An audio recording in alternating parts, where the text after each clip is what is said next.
David Parker. Mr. Speaker. My question is to the Minister of Conservation.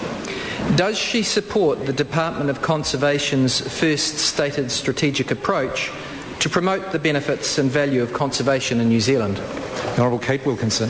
Yes. The Honourable David Parker. Did the Minister recently tell the Christchurch Press she was reviewing whether the Department of Conservation should even have an advocacy role before resigning from that extraordinary position a week later?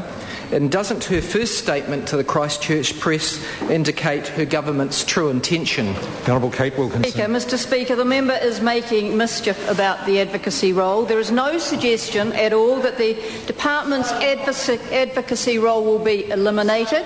I am simply looking at ways whether to improve it. Some out there will say there is not enough advocacy on behalf of the Department. Some say there is too much. I am looking at it. Supplementary. The Honourable David Parker. Does the Minister agree with the following statement about the Schedule 4 prohibition on mining? Quotes, "It at last puts some pegs in the sand in some very significant areas in New Zealand and says to the mining industries of New Zealand, these are no-go areas. National parks are not appropriate areas for mining."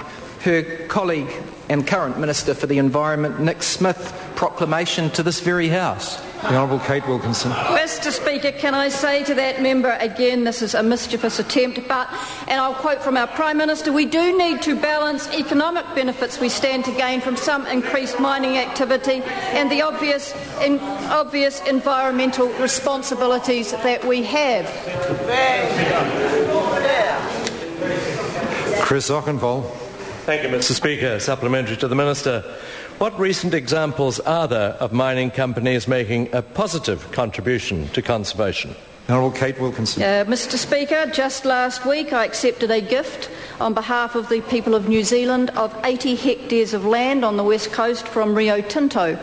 They have also entered into a partnership agreement with conservation volunteers, including a 5-year funding commitment to restore this land from the sea to the mountain to help protect the Westland petrel.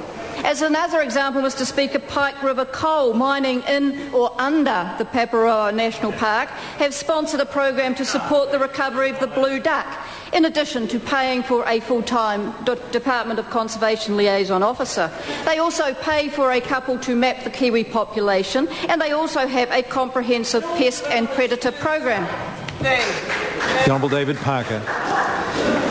Will the Minister release the changed terms of reference for possible mining in national parks and other conservation areas that the Prime Minister said yesterday were widened 3 weeks ago, or are there no extended terms of reference and it was just an excuse to save face?